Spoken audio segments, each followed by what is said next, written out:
Being is one of those fascinating words in English that can transform a sentence.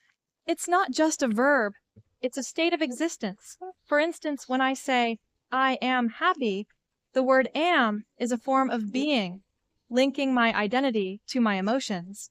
But it doesn't stop there.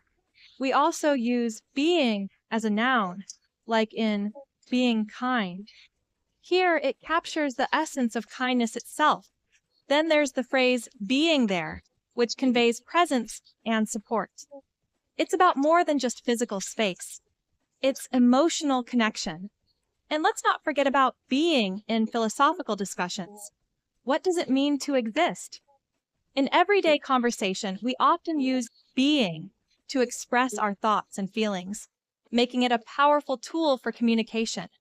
So, next time you use the word being, remember its depth and versatility. It's not just about existence, it's about connection, identity, and the essence of who we are.